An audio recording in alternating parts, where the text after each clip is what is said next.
Thank you everyone for joining us on this lovely October evening. My name is Aleesa Alexander. I am the co-director of the Asian American Art Initiative and assistant curator of American art at the Cantor Arts Center at Stanford. And tonight is the first of a series of events this fall that are happening around the Asian American Art Initiative, which for those of you who don't know, is an ongoing project that seeks to make Stanford and the Cantor the preeminent center of study for Asian American art. This evening, we are joined by two wonderful people who you are going to get to know very well throughout the course of our conversation, Patrick Hayashi and Masako Takahashi, who are invited here on the occasion of the exhibition in which their works and gifts to the collection are currently presented. And that exhibition is called East of the Pacific, Making Histories of Asian American Art, and you'll be seeing images of it shortly. So a couple of things that I'd like to mention is that on October 28th and 29th, coming up very soon, we will be having our inaugural convening for the AAAI, which is what we call the Asian American Art Initiative. And that convening, called IMU, UR2, Art Aesthetics in Asian America, will bring together 30 plus scholars, artists, activists, curators, to talk about issues related to Asian American art and history. And that will be both in person at Stanford and also virtual. So Illy will drop the more of the details in the chat in case you're interested, and you can register in the Eventbrite below. One very exciting thing to note is that Kathy Park Hong and Jen Liu will be in conversation with AAAI co-director Marcy Kwan, and that is our keynote conversation, which will be really exciting in Bing Theater, and that is free. All of it is free, so please join us. All right, so tonight it'll be about 40 to 45 minutes of conversation with 15 minutes at the end for Q&A, and I'll be moderating the chat. So feel free to drop your questions in the chat and I can field them to Pat and Masako at the end of our conversation. I'd like to start with our land acknowledgement. And this land acknowledgement was adapted from Stanford's wider use land acknowledgement, but rewritten for East of the Pacific in order to acknowledge the presence of Chinese labor here at Stanford. So I'll go ahead and read it for you. Stanford occupies the ancestral land of the Muwekma Ohlone tribe. This land was and continues to be of great importance to the Ohlone people. On this land, Chinese migrant laborers helped construct the university and worked in the Stanford's residence. As president of Central Pacific Railroad Company, Leland Stanford employed Chinese migrants to do the more hazardous, backbreaking work of building the Transcontinental Railroad. Between 1863 and 1869, 15 to 20,000 Chinese laborers helped execute one of the most ruthless engineering ventures in American history, a colonial project that displaced countless indigenous people and allowed the Stanfords to amass significant wealth. In 1882, the enactment of the first Chinese Exclusion Act effectively closed the door to Chinese immigrants and forced many Chinese migrants who were already living with the threat of violence to flee. So this acknowledgement appears in that jade circle on the graphic wall in East of the Pacific. So you can see it as it appears in the exhibition, and that graphic shows an archival photograph from Stanford Special Collections. So back to Pat and Masako.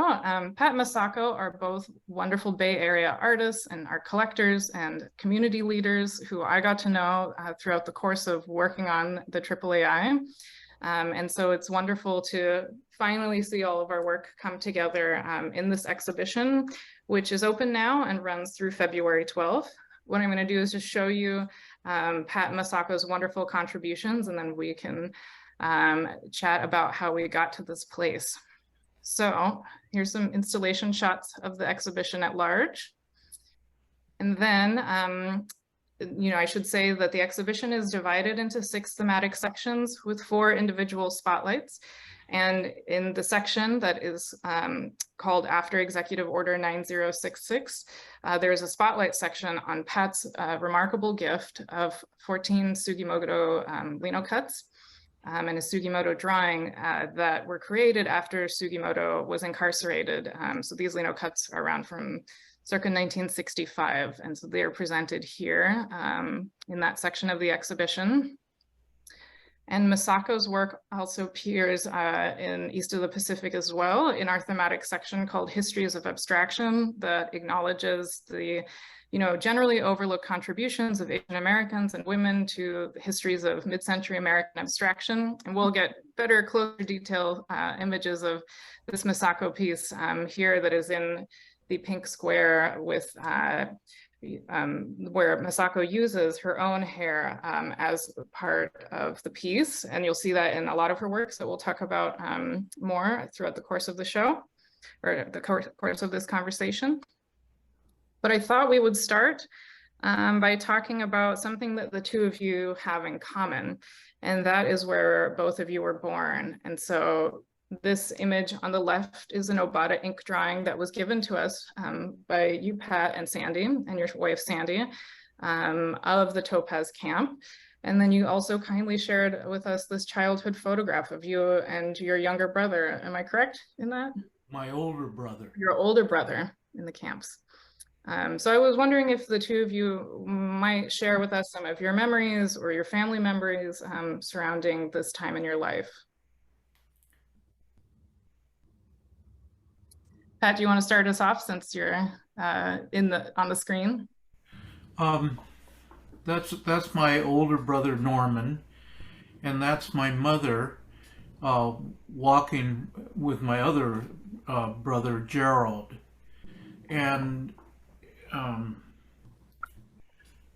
it's actually a tough photograph for me to look at because my mother had a rheumatic heart and Topaz wore her out, and she died 10 years after this photograph was taken of congestive heart failure.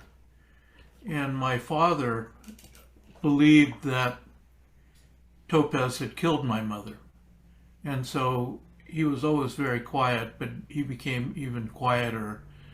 And there was a kind of constant rage that simmered in him. Nothing he could express because he was busy taking care of his family and also his mother and his father, who were by then in their 80s.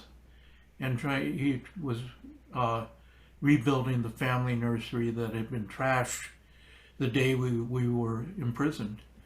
And so it's a hard photograph for me to look at.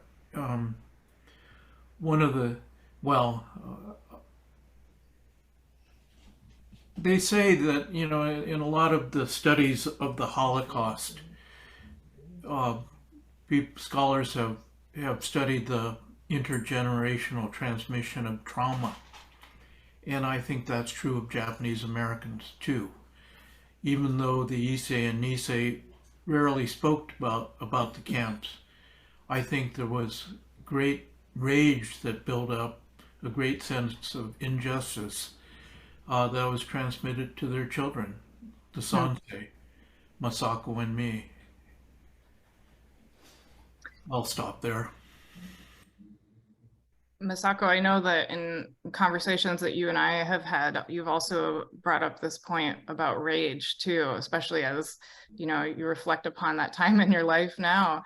And so wondering if you can speak to some of the points that Pat mentioned with regard to your own experience. Well, it's good to bring up the word rage because I have to admit that I did not realize that I had such rage until the relatively recent desecration of the James Wakasa Memorial. Up until then, it was a subject that I had kind of tried to push away from my thoughts, as a matter of fact. And unlike Patrick's history of fighting from a young age against the injustice, I fled. I left the country in 1962.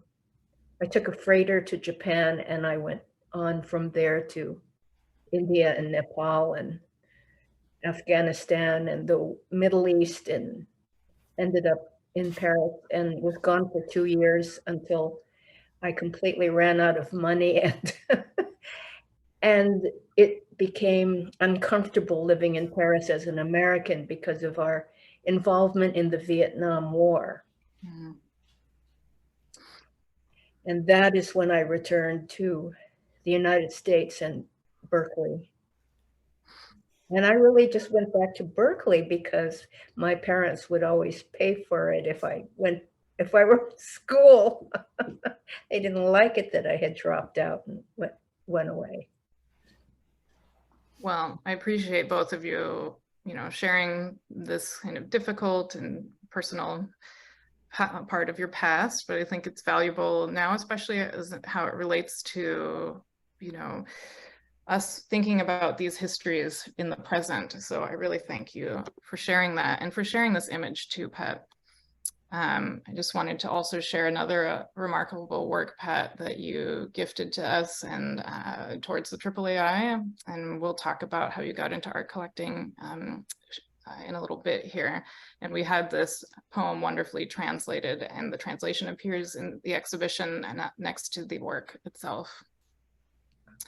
Masako, I thought maybe we could talk about when you came back and your life in the Bay Area, thinking about your career as an artist and where you began, and colleagues like Bernice Bing, who has a wonderful show open right now at the Asian Art Museum, curated by my colleague Abby Chen. So please go check that out if you haven't seen it yet. But yeah, I'd love to hear some more about your time here in the Bay Area. Well, I grew up in San Francisco. We came back here after World War II and the camps. And I never felt like comfortable or accepted or fit in the Japanese American community, actually, or even in the public school system. And it wasn't until I got a scholarship to the San Francisco Art Institute, which had a high school program. And then I felt like I found my tribe where whatever differences I seemed to have with other people my age in the public school system, I just seemed to fit in. It's okay not to be like everybody else in art school. In fact, I guess it was probably de rigueur. But anyway, so I just didn't look back, and that's where I felt free and comfortable and started to become myself. And I met Bingo. She was ahead of me in school, and Carlos Villa. This was a time of abstract expressionism, as you could see from those paintings. And it was a time where I felt like I could express myself in a way that I had no idea that I even needed to, but instead of being able to give voice in words, I was able to use art as a form of expression. Can you talk about your practice in this moment, which was much more your work continues to be non-representational, but here you're working in a different medium, you're working in paint. And so I'd love to hear more about your early practice. This was, I think you can see visibly in these two slides that at the time, this time in San Francisco, there was a paint company, Bay City Paints, I think was the name of it. And they sold artist paints in cans, big cans, because we were all using palette knives, like 1 inch, 2 inch, 3 inch wide palette knives. So you had to dig into the can and slather it onto the canvas, and with big expressive gestures. And you can see that in that way, you would use color right out of the can, literally. And you can see, look, I see Bingo's paintings, and she must have used Bay City Paints too, because it's the same, that same yellow, the blues, it's great. It's very exciting to see these two together. I love that material connection, that possible material connection between these two. Yeah.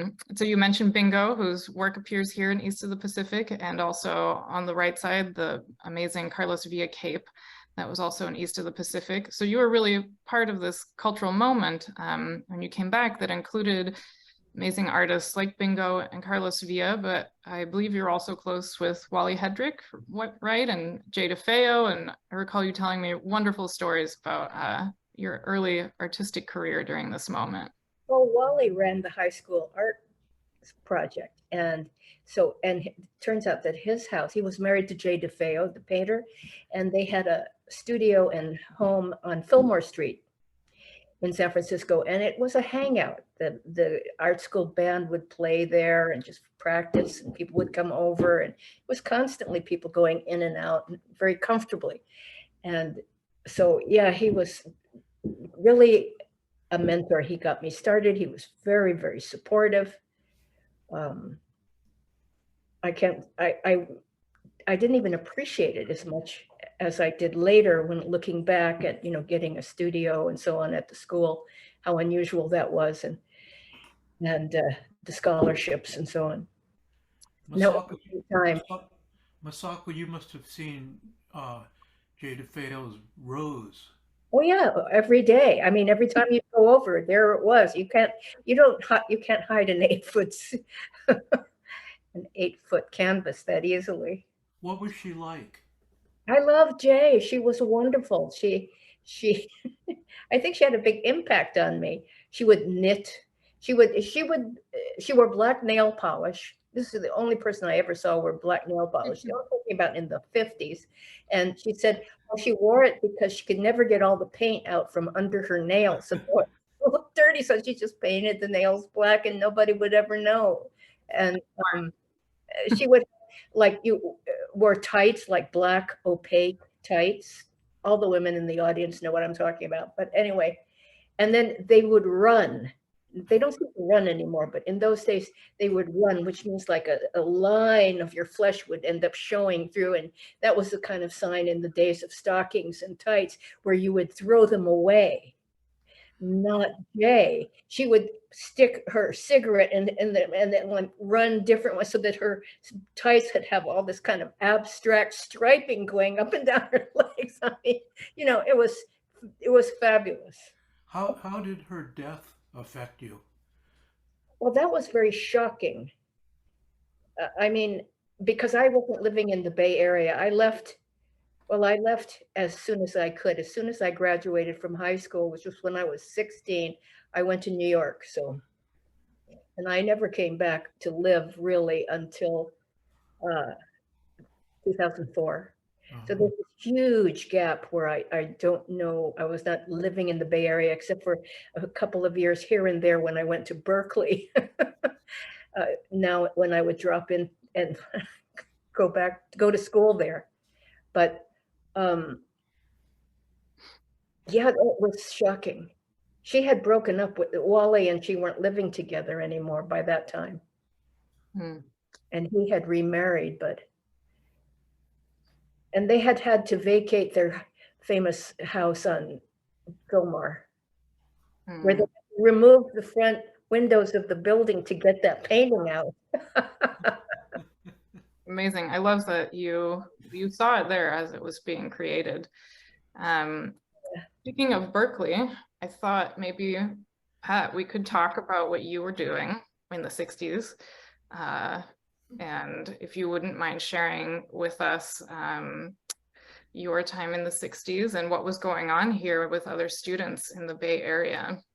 Well, this was during the anti-war movement, and that's me carrying the motorcycle helmet. And we were protesting the American invasion of Cambodia and its secret war in Laos and Cambodia. Yeah. It was a scary time. A lot of people on the campus were armed. Wow. At the time, ethnic studies had been created at the same time it started at San Francisco State. 2 black studies faculty were murdered in Tilden Park. The most heavily armed person is the person on my right, wearing the black glove. That's Richard Aoki. Richard was the person who gave the Black Panthers their first weapons and taught them how to use them. He was a very scary guy because he was also an alcoholic. So being heavily armed and drunk makes one uncomfortable. The woman on the left, B. Tam, she became deeply radicalized, and she ended up with her husband going to New York City, where they got involved in organizing the Asian American communities. She was shot by a sniper, and it severed her spine. So she's now in a wheelchair, and she and her husband own East-West Books on Shattuck. Richard Aoki was seen by everyone as the most heavily armed and most radical of all Asian Americans. But it turned out much later that he was an FBI informant. And the way it got discovered is that there was a journalist writing a book on the anti-war movement, and got through the Freedom of Information Act the FBI files on Richard. And for some reason, they did not redact his name.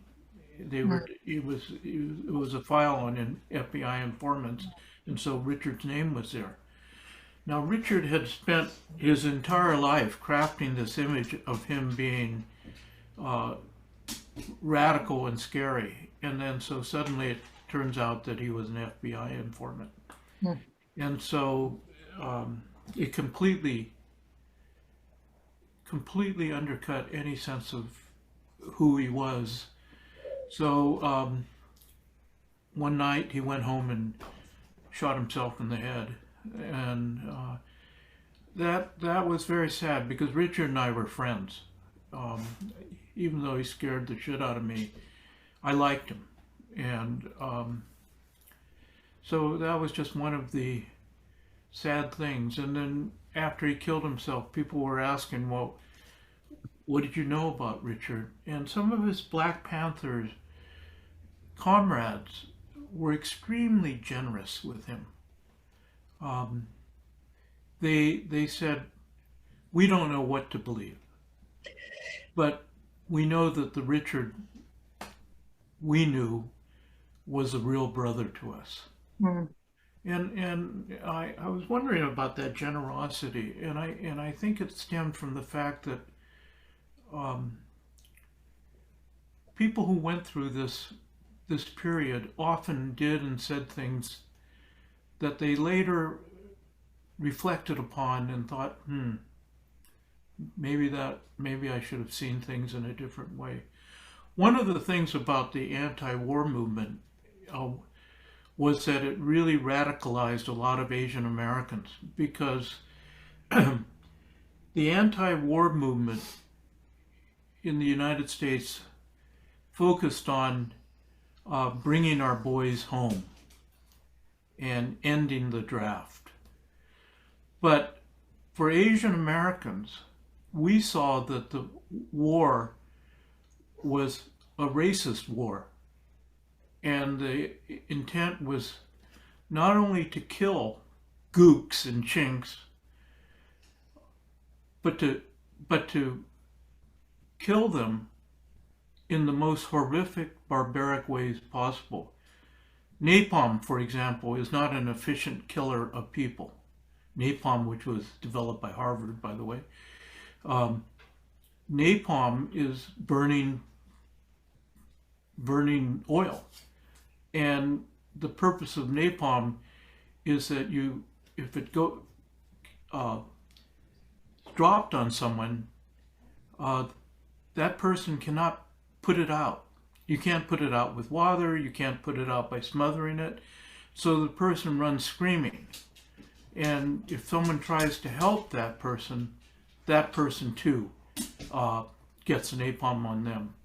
Mm. And so the whole purpose of the way we waged war was to torture and maim and to terrify. And Asian Americans saw that that was possible because Americans didn't see the Vietnamese as human beings. Yeah. It's obviously a really complicated moment in American history, and Aoki was a complicated person, and you know, I'm sorry for how that loss must have been difficult for you to handle. Speaking of Asian American though, and the use of that term, the way that you're using it, this is the moment when the term was coined, right, in 1968, and you were part of these conversations, right, Pat? And you were also later involved at Berkeley to help the founding of the Asian American Studies program there. I was wondering if you wouldn't mind sharing a little bit more about that. Well, I became head of Asian American Studies when I was either 26 or 27, and the reason I became head of the program was because I had worked in the administration before I quit and joined Asian American Studies, and so I knew the procedures and nomenclature of university administration, and so no one else knew that. Let me give you an example. We wanted to hire Ron Takahashi,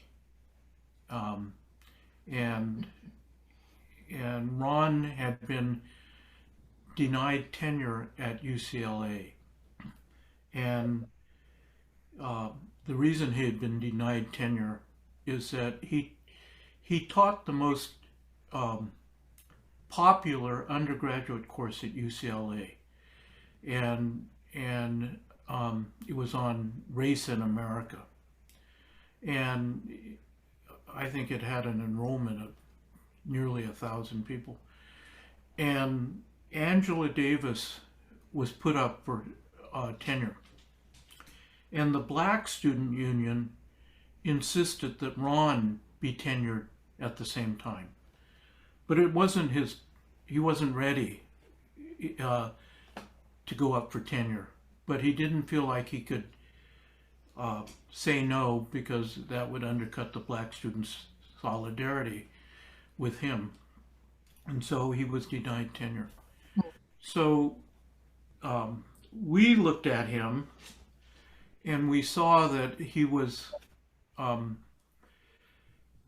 a superb teacher.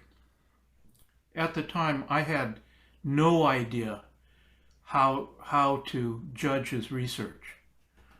And so what I did is I contacted two history professors who worked on, they were both white, but one of them, Winthrop Jordan, had won the National Book Award on a book on Black-white relations. And so I asked them if they could look at his work and tell me if his research were credible.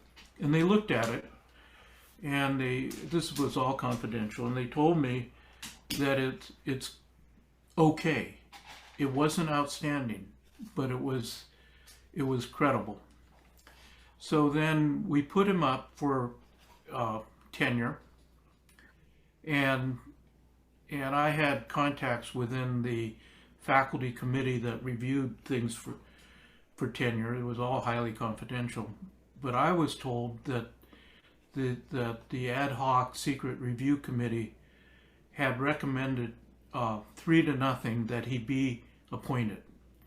And then it went to the faculty committee, which was called the budget committee, and they voted 2-1 that he be appointed with tenure. But the dissent was extremely strong, and so it was tough. And so Chancellor Bowker at the time called me, and he said, can you come over and talk to me about why you want to hire Professor Takahashi, and so I went over, and at the time I was wearing a combat jacket, and my hair was down to my shoulders, and so I go in and I'm talking to him, and he said, why do you want him? And I told him what the two history professors had said. And I said, we need him because right now Asian American Studies is completely isolated. We're a joke, and we were a joke. There was, students were teaching other students basically. And I said, by teaching a very large class, we'll attract the attention of other departments, and that will automatically make us up our game.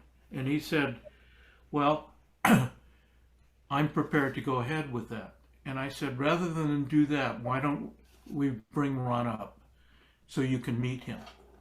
And so we brought Ron up, and I drove him over to the chancellor's house on the back of my motorcycle, and I said, why don't you two talk by yourselves?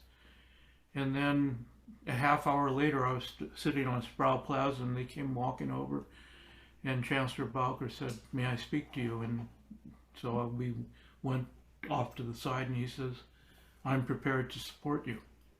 You know, Ron Takahashi went on to become one of the most prominent and important scholars of not only Asian American history, but the history of people of color. And so it was an interesting time, let me put it that way. But it was an interesting moment, and we don't have time to talk about it further, but I wish we would. And just to say that, you went on to become, correct me if I'm wrong, the Vice Chancellor of Admissions, right? Yes. For Yeah. the entire UC system. And Pat spent a lot of your career advocating for not using standardized tests in college admissions, as they are, discriminatory and do not reflect merit. So I, for one, someone of my generation, really appreciate that, work that you've done. And now that we're slowly seeing the disuse of these tests, I think, you really set the stage for that to be able to happen. I want to make sure that we have a chance to talk about both of your contributions to the AAAI collection and your respective practices. But here we come upon this tragic and complicated image that I know is meaningful to both of you and also relates back to your life in Topaz. And so I was wondering if you would mind sharing this story, Pat, of this drawing, and then Masako, we can turn it to you to talk about what is going on with the Wakasa Monument now and what you've been doing now as it relates to this history.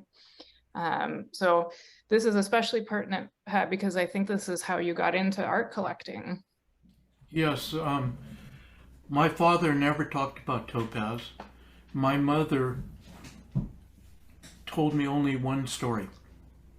And she said that an old deaf man, Mr. Wakasa, was walking his dog by the barbed wire fence, and a guard shot and killed him. She told me this when I was 6 or 7, and I didn't know what to make of the story, because everything else she was said was that I should see people as just people, and here she seemed to be telling me to be wary of white people.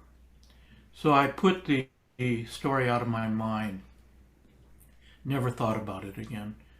But then in 1994, in San Jose Museum had a show of Japanese American art from the internment camps called The View from Within. And I went there just out of curiosity. I did not feel comfortable in museums. I didn't feel like I belonged there. I didn't know how to behave there. I didn't know if you could talk, and I didn't know which way to walk. But when I started in this exhibit, the first painting I saw was a still life of a vase of flowers, and I started to choke up, and I don't know why. And then the next next painting was a landscape, and I choked up even more. And I became more emotional as I walked through, and then suddenly I saw this Sumi painting by Chiyoda Obata, and I just started to sob, completely lost it.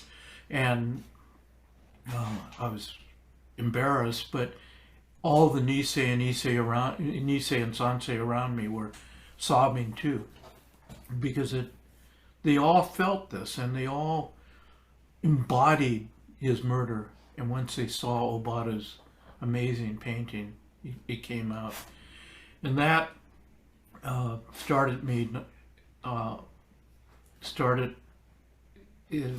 impelled me to learn how to draw and paint, and to start collecting more Obatas. Amazing. And Obata also co-founded an art school in Topaz. So he was famously making art at Topaz and teaching others, many other hundreds of students while he was incarcerated there. So it's an amazing connection, because you were born there, and then later you come to find this image that's sort of haunted in your memory. And it's connected to art, and it is connected to that place where Obata, throughout it all, made the choice to continue making art and bringing it to others. I know that Wakasa and the Wakasa Monument in Topaz has been in the news as of late, and I know that Masako, you've been very vocal and active with regard to what's been going on there. And I'm wondering if you might share with those of us who are less familiar with what's going on, what's happening right now. Yeah, well, I was also born in Topaz, and my mother took art classes from Obata. So she always spoke very highly of him and admired his work, and grateful that she had him as a teacher. And as for James Wakasa, who was shot, and the incident was depicted in that painting, after he was shot, the inmates, many of whom were Japanese landscape gardeners, erected a very large stone monument in memory of his death, and erected it right where he was shot, by the barbed wire fence that you could see in that painting. And the government, there it is, it still looks exactly like that. I've been there a few times now. And the government ordered that the monument be destroyed because they didn't want any memory or memorial of the incident. They wanted it just to be forgotten. And so the inmates had made it disappear, but they didn't destroy it, they buried it. There it is. You see it in a photograph. And the white part shows you what was exposed to the desert upon its burial. And there's photographs on the wakasamemorial.org website that show a lot of photographs and shows pictures of what was just tipping up from the desert floor when it was discovered. And it's quite a story of its discovery, because the woman in the front of this picture in the white, her name is Nancy Ukai, and she was doing research in the archives in Washington, D.C., and came by a hand-drawn map of where they had buried the memorial stone, drawn by a man within 24 hours after having buried it. And two archaeologists read the article that she printed, and this was during COVID, so they were not able to go to their normal job. They got in a car by themselves from Southern California, where they worked as archaeologists at another camp, Manzanar, drove to Utah, followed the map, and found the stone. And all of this is kind of like a movie. So when I heard about it, because I had lunch with Nancy and she told me the story, and I thought, oh my God, how fantastic. It's really like Raiders of the Lost Ark or something, archaeologist finds hand-drawn map and jumps in the car and drives to Utah and finds it. And so they photographed it with pictures, just the tip of the rock showing in the desert, and published a 5-part article, which you can all read. It's very well researched and written. And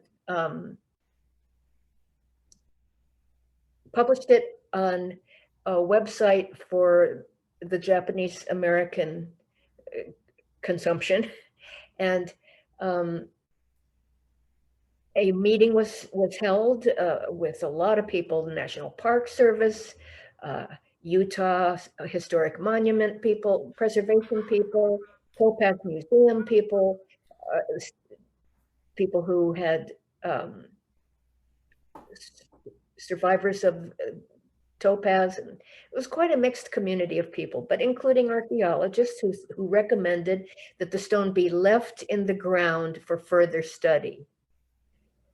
So that's where it was when I had lunch with Nancy, and she was telling me about it. And I immediately emailed Jane Beckwith, who was the director of the Topaz Museum, and whom my family had donated and been supporting since it was just an idea in the 90s that she even make a museum. Finally, there is now a museum, and I said we would be happy to fund an archaeological excavation with proper ceremony and healing, have videographers do a documentary. This is a great find, wonderful event. And within 2 working days, she emailed me back saying, I had it dug up by the contractor who was hauling trash in the nearby this morning. It only took a couple hours and only a few pieces fell off. And that's when the rage I felt like, what? And I think you showed a couple pictures of signs with Wakasa's name on it that are, there they are. Yes, thank you. Now, later on, she told people that the reason why she did that was to prevent the stone from ever being vandalized. Now, the stone was hardly showing in the desert floor, but in any case, scattered around the camp are signs like these, where you see, in memory of James Hatsuaki, Wakasa was killed. Nobody knew exactly where that was, so people have on their own, you can see these are little handmade memorials, left these things just because they felt so deeply they wanted something there that in the future people would know that that happened. But you can see that nobody has taken shots at them or vandalized them. And what could you do with the tip of a stone anyway? Anyway, Well, this is all very shocking, and I'm currently wrapped up in what to do next with the stone, which is sitting out in the driveway of the museum now, and we're working together with them now, with the Park Service and the Historic Monument people to work on conservation, proper conservation. But we still feel that it really shouldn't be handled like their other souvenirs that they have in the museum. It's really it's a precious object to us. It's a memorial stone that we feel belongs to the people, not just to the people who dug it up and took it home, as it were. absolutely. Well, we can safely say that for sure. We're running short on time. I have about 5 minutes, and then I'd like to leave 10 to field some Q&A. So I'm wondering if we can talk about your practice, your more recent practice, Masako. It shows some images. I'm just going to show a selection here, and you can just, this is a detail of the work that is in East of the Pacific. It's really remarkable in person. You really need to get up close to see the detail. And you've been working with, here it is again in the installation. You've been working with hair. I will come back to this for quite some time. And I was wondering if you might speak to your choice to come to use your own hair in your practice. And then Pat, I'd love to turn to you to talk about your gift of the Sugimoto lino cuts, and then your own practice. And then hopefully we can still have some time for some questions at the end. Well, in the 80s, I moved to Mexico and still have a studio there. And saw these women embroidering in the marketplace. They'd be sitting with their friends, selling vegetables or whatever, chatting away and embroidering. And so I kind of gave it a try, and I quickly got bored with using thread and all that. But if you have long hair like I do, we all know it's on the floor. You're having to deal with cleaning it up all the time. And so it obviously looked like thread. And so I started sewing with it. And at the same time, I kind of invented this language. Each word is as long as the hair allowed me to stitch. Now, my most recent work is, as you see, that scroll of fabric. That is a 12-meter long bolt of fabric. In Japan, they weave 12 meters, a little more than 12 meters each, and you buy it and you take it home and you cut it to your own size. So these are a series of bolts uncut that I found at flea markets in Japan. And on the left, you can see that I was writing horizontally, as it were. But after my father passed away, I got, for the first time in my life, a very strong urge to connect with my heritage. Whereas previous to that, I kind of resented people assuming that I would do Japanesey imagery or something like that. But somehow I started, this really had this other impact on me. And I began to write vertically, like in Japanese, from right to left, instead of horizontally from left to right. Anyway, you will see that if there's any other close-up, that, well, here's this other work on kimonos and installations of kimonos. This was right after my father passed away, and this was called Generations, where I make installations of kimonos, and they're hung with their sleeves just touching. There must be another photograph of them in a row. So like the one on the left there, 7 kimonos in a row. It was a 50-meter long room in a huge, it used to be a chapel in Mexico, in a museum there. I was 7 is as long as I've been able to make the line or the generations. But then the photograph on the right shows 4 in a row, and that was at an exhibit called Liberation. The stones, the tiles on the floor, you can see sort of scattered on the floor. I had gone to a tile making factory in Mexico, and they let me on a field, because they were outside, run up along a path on wet tiles so that my footprints of running was made into the tiles, and then they fired them up, and so I could have a path of my footprints running. Wow. I want to mention too that when you come into East of the Pacific, we, the Cantor, along with the Stanford Arts Incubator Pilot Program and the Institute for Diversity in the Arts, commissioned the Asian American Performance Group for you to create a series of audio tours for the show.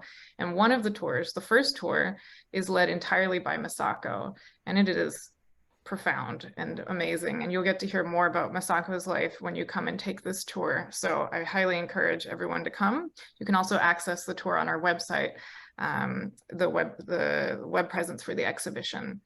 Pat, I was wondering if you wouldn't mind speaking a little shortly about these lino cuts and how we came to know each other, and this gift to the AAAI. Sure. Well, first of all, one of the wonderful things about the AAAI is that I'm learning about Masako's life, you know, and I've read her books that she's written, and I've looked her up, but even tonight I'm learning 10 times more, so that's great. This is Henry Sugimoto, and look at the print on the left. It's titled Praying for Safety in the Camps. And that's his mother and father with their heads bowed. I think he's quite religious. That's his wife and daughter in the background. But look at the MP in the bottom left. Sugimoto treats him with great tenderness and sympathy. And I think tenderness is the quality that comes through in all of his work. But what I love about this print is the mistake.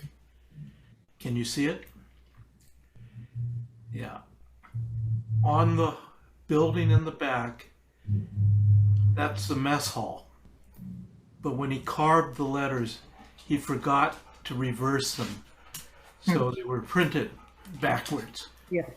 And I can imagine him in his apartment in New York putting the finishing touch, carving mess hall.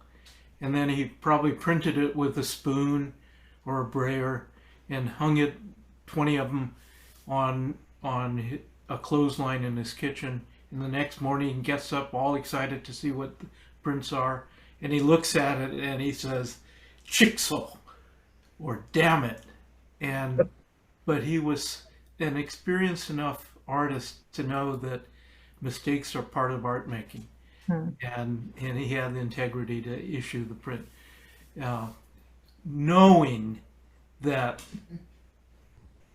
that mistake is why people will find it so charming, because that mistake puts everyone who sees it back at the moment of creation.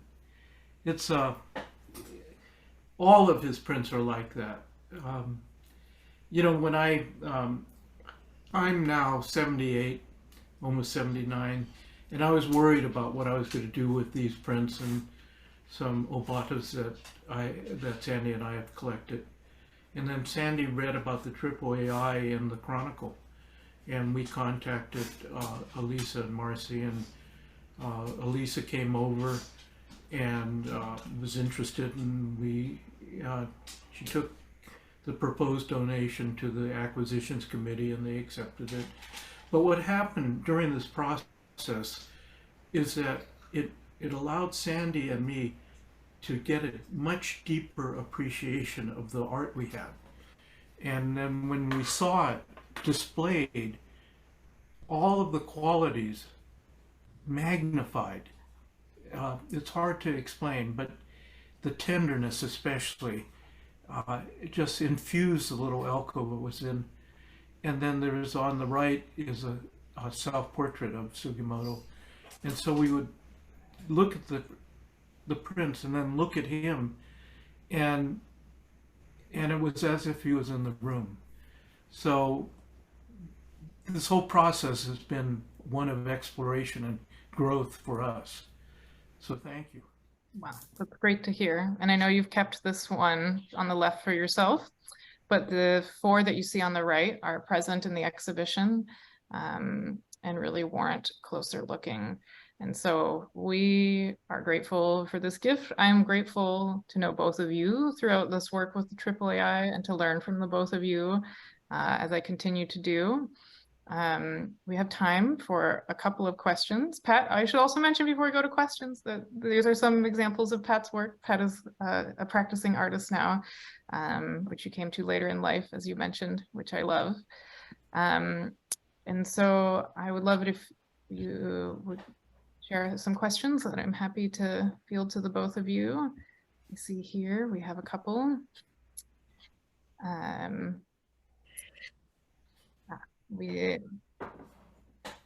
Right. Yes, please submit it in the Q&A feature. I see folks might be raising their hands, but if you would like to type them out and into the Q&A. Well, I can always keep going with the both of you in the meantime. Yes, I see. Apologies that the name is misspelled. I will go back and fix that in the caption. And so the 3 of us have come to know each other through an initiative about Asian American art. And so I'm curious how you feel about that, coming together under that kind of rubric, given all of your life experience and thoughts and queries and experiences in the art world. What does that mean to you? Because I know for some, perhaps it's, you know, it could be seen as a rather limited way of coming together. What do you think, Masako? Well, I have strong feelings about this. I mean, most of my life, I kind of resented being categorized in such a narrow frame because, like women's art, even from the 80s, there was all this movement. And I had mixed feelings about that. You know, they don't say, well, we're having a men's art show. The museum will hold an all white male exhibition. You know, is this supposed to be applause for that? You know, so anyway, being a little bit sarcastic, but you get my point. So let alone be characterized not just as a woman artist, but as an Asian woman artist, Asian American artist. It's just an even smaller, more claustrophobic little category. But I've actually changed now. And that is because I realize, well, how else do you expect anybody to find you? You know, 50 million people graduate as art majors every year or want to. And how are you going to find them? How are you going to find somebody? So you need, I mean, it's not a bad way to find some way that people can find you. So anyway, I now look at it a little bit more, a wider scope. Wider scope, sure. Pat, any thoughts? When I was associate president of the university, I got to know Regent Ward Connerly quite well. He was the author of Proposition 209, which ended the use of racial preferences in public universities. And one thing that really used to piss him off were ethnic graduation ceremonies, you know, like black graduation, Asian. And I said, Ward, you're missing the whole point. Ethnic graduation ceremonies are a lot of fun. They're more vibrant, they're more joyful than the traditional graduation ceremony, and they're open to everyone and anyone. And everyone is not only welcome, they're made to feel welcome. I think the same thing happened at the opening of East of the Pacific. There was a special feeling there of, as people, my friend said, you know, it wasn't stuffy, it wasn't highfalutin, and I think part of that had to do with the banquet and the drinks, but also part of it had to do with the variety of artists shown. And the first criterion was that all the art was excellent, and you created conversations between and among different artists, and the viewer could participate in those conversations. And that's why it became welcoming, a welcoming, embracive event. So thank you for doing that. In fact, Aleesa, I would like to add that it's so groundbreaking of you and Marcy to Stanford to have this as part of your collection. This isn't just a show. I mean, right now it's very tough.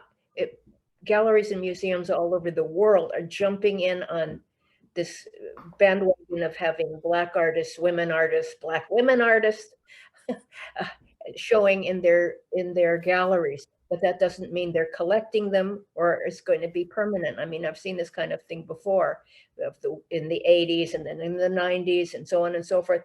There are these token exhibits and everybody looks good for a few minutes and then it goes back to the white male artists. So for Stanford to actually collect this art is way bigger move than just having a show.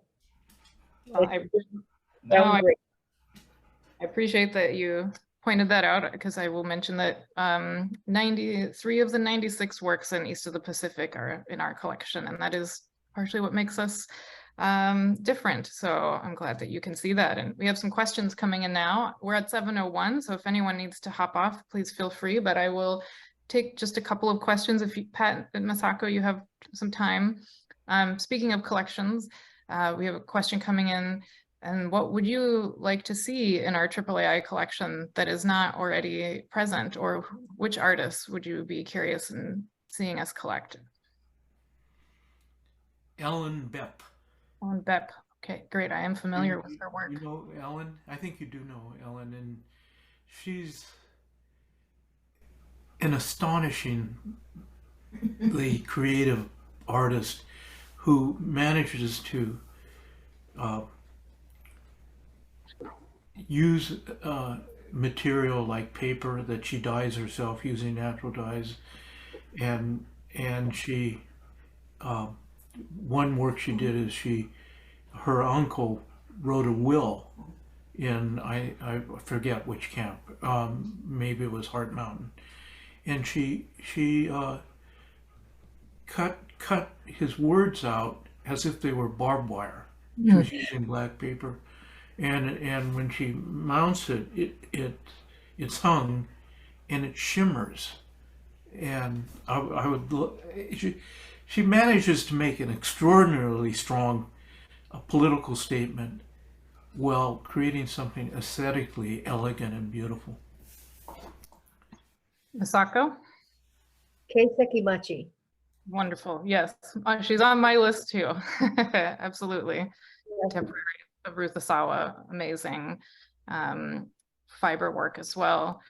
For both of you, considering what's going on with Wakasa, the Wakasa Memorial, we would like to know how you would like to see the memorial presented in the future.